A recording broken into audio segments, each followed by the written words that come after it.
The thick fog wound between the trees like a white curtain. Michael Wallace stood motionless, staring at the face of the man he had been searching for weeks. George Clark, Scarface, stood a few steps away from him with a cold smile on his lips. The burn scars on George's left cheek gleamed in the moonlight, irregular, deep lines that flowed across his face like rivers of burnt flesh. But his eyes were intact, two pieces of black coal staring at Michael with strange intensity. "Put your gun down, detective." George's voice was calm but firm. "I don't think so." George shook his head in disappointment. "Sara is at the Marriott Hotel right now, room 314, with her 2 kids.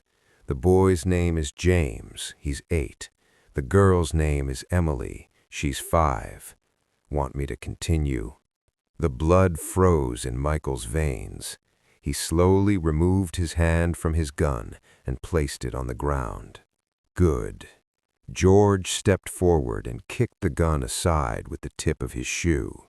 "Now we can talk like 2 civilized people."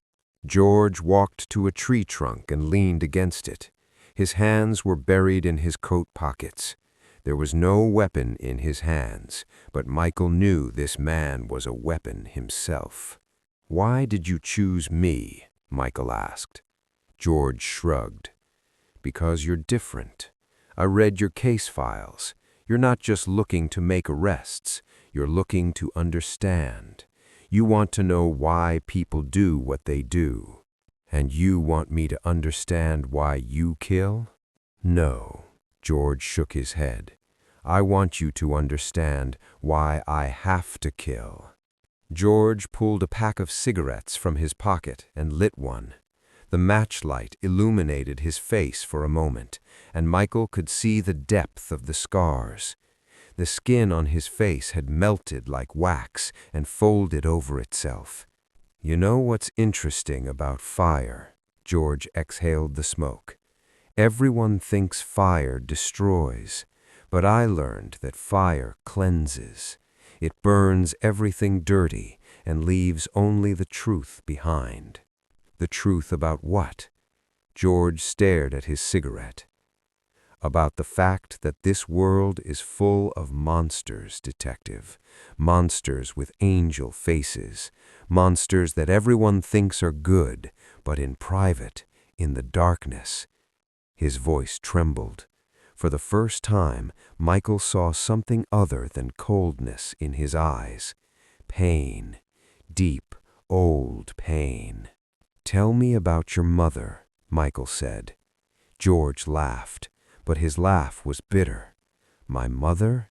Eleanor Clark? Neighborhood Woman of the Year? Member of the Charity Committee?" He spat. "That woman was a devil wearing angel clothing." "What did she do to you?" George threw his cigarette on the ground and crushed it under his foot. Then he rolled up his coat sleeve. Even in the dim moonlight, Michael could see the scars. Small circles on his forearm, cigarette burn marks. "These are from when I was 5 years old," George said. "You know why she did this? Because I said I was hungry." Michael felt his stomach turning. "And these were just the beginning," George continued. "The basement of our house, that was my real world. Hours, sometimes days in darkness, without food, without water, just the sound of rats and the sound of myself begging." George began pacing like an animal in a cage. "And you know what the worst part was? When I came out of the basement, everything was normal. My mother was baking a cake. My sisters were laughing. My father was reading the newspaper, as if nothing had happened." "Did your father know?" George stopped. His eyes grew darker. "My father," his voice filled with hatred. "That man knew, he saw, and he did nothing. You know why?" "Why?" "Because he was afraid of her, too. Everyone was afraid of Eleanor Clark. That woman had a power, some kind of control over everyone. When she looked at you, it's like she could see your soul, and she knew exactly how to break you. Michael tried to piece the puzzle together. Why did she only hurt you? Why not your sisters?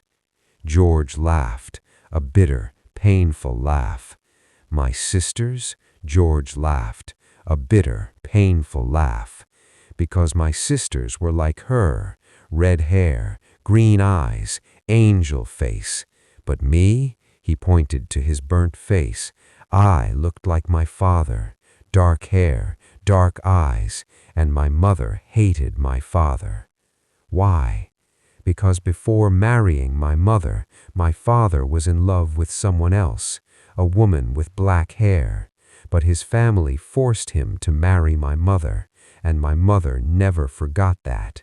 Every time she looked at me, she saw that other woman, and she punished me because of her. A heavy silence fell between them. The sound of crickets and the breeze were the only sounds heard. Michael said quietly, "So you started the fire to free yourself?"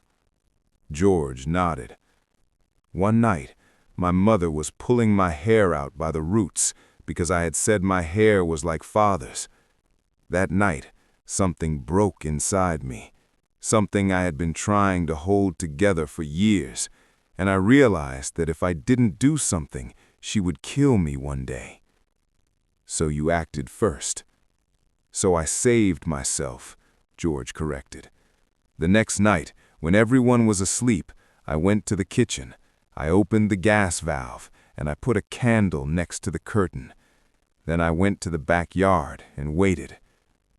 George closed his eyes, as if he was reliving that night.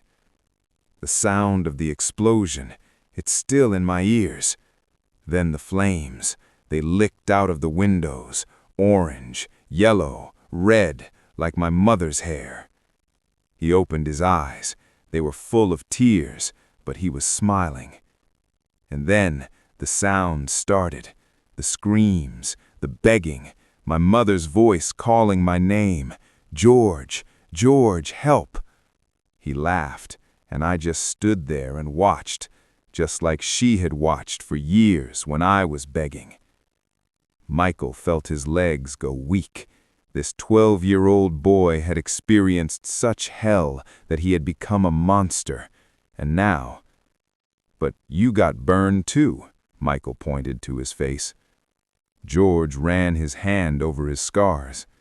"Yeah, a piece of the ceiling fell on me, right here." He touched his left cheek. "You know what's interesting?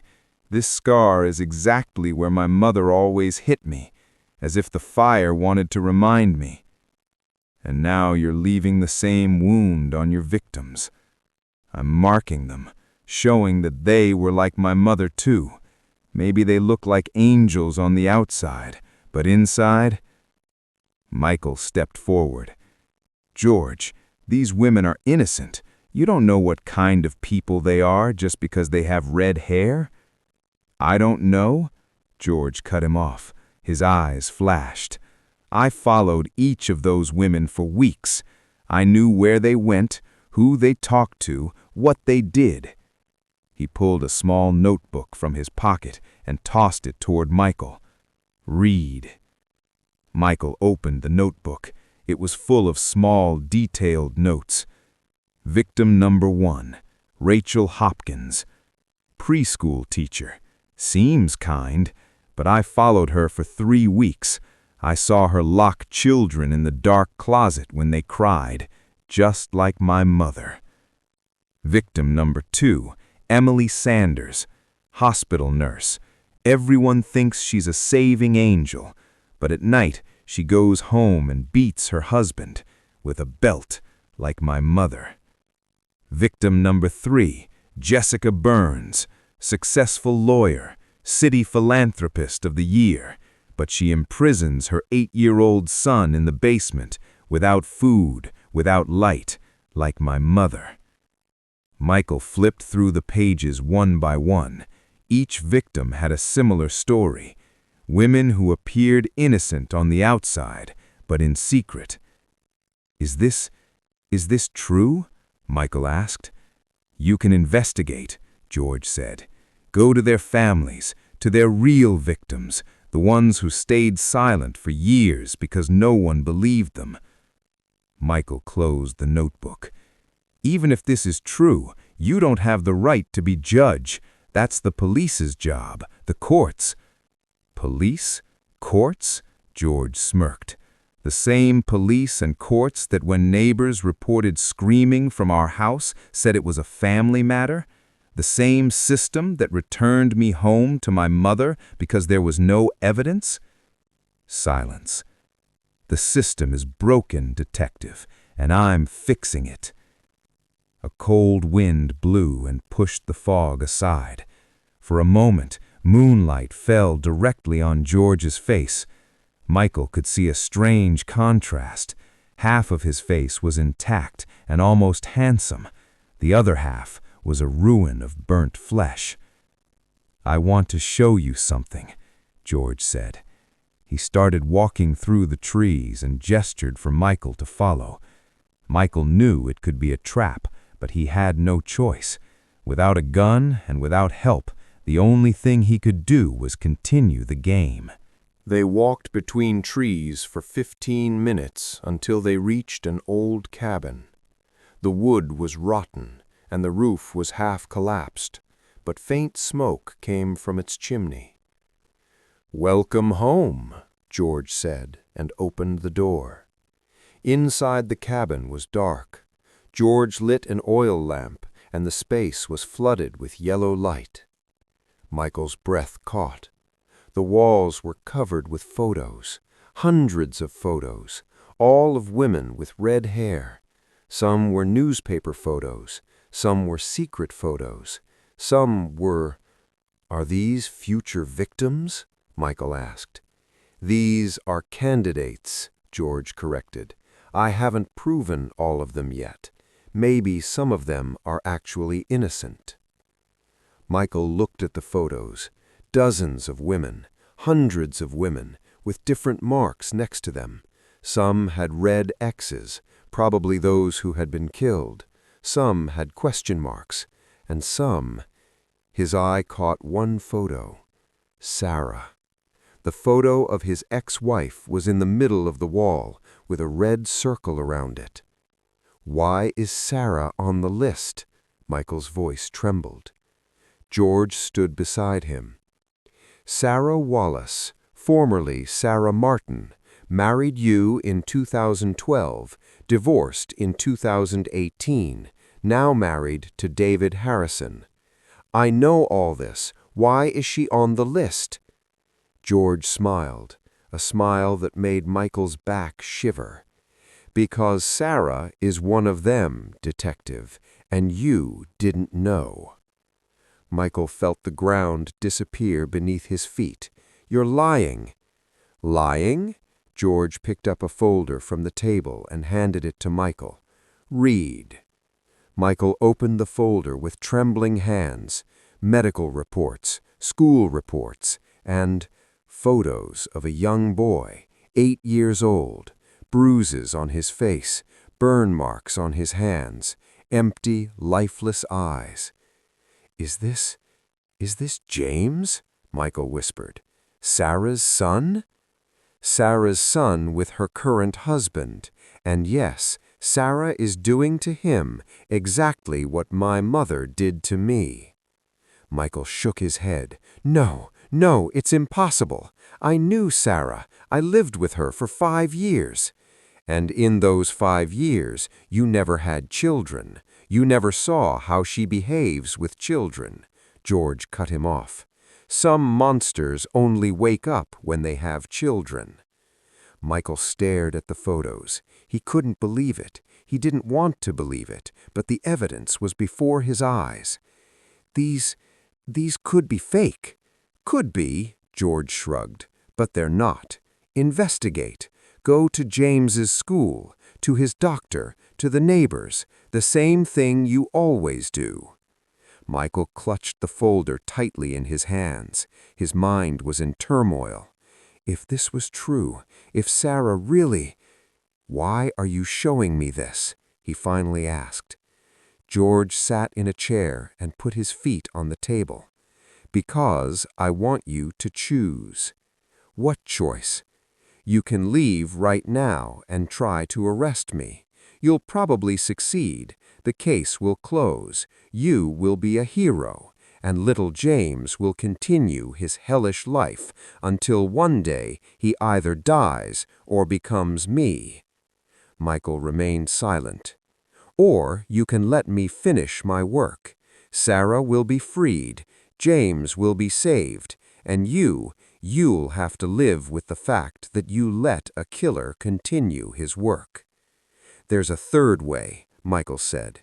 "I'll investigate. If what you say is true, I'll arrest Sara legally. I'll save James, and then I'll come for you." George laughed. "Legally? The same legal system that didn't save me 20 years ago?" "The system has changed." "No, it hasn't." George stood up. "But I like your optimism, so I'll give you 1 week." "1 week for what?" "To investigate. Go see if what I said is true or not. If you can stop Sara legally, I'll surrender. I'll go to the police department and turn myself in." Michael narrowed his eyes. "And if I can't?" "Then I'll do my job, and you won't stand in my way." George walked to the door and opened it. "Your car is 1 kilometer that way. Follow the line of cypress trees." He pulled Michael's gun from his pocket and placed it on the table. "Here's your gun. I know you can't shoot right now. Too many questions in your head." Michael picked up the gun. His finger trembled on the trigger. He could shoot right now, close the case, become a hero. But the questions— He holstered his gun. 1 week, he said. George nodded. 1 week. Michael left the cabin and headed toward his car. The fog had thickened again, and he had to walk slowly. His mind was full of conflicting thoughts. Sara? The woman he once loved? The woman who shared 5 years of his life? A child abuser? He couldn't believe it, but he couldn't ignore it either. When he reached his car, he pulled out his phone. 32 missed calls from Jennifer, 17 messages. He started reading. "Wallace, where are you?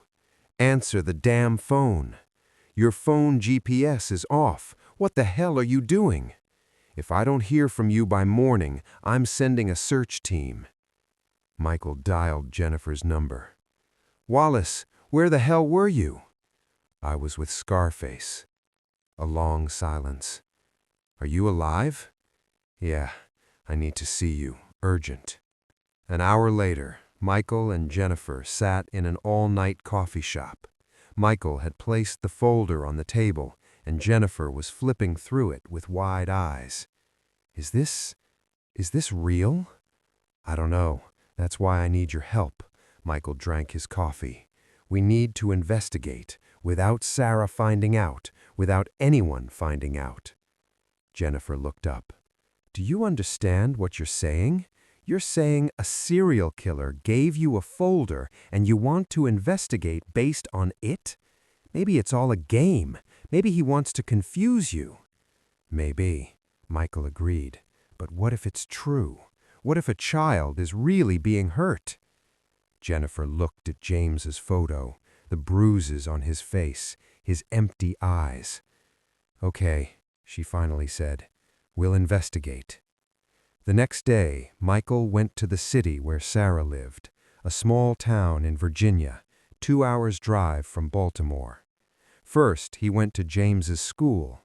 The school principal, Mrs. Thompson, was a middle-aged woman with thick glasses. "James Harrison?"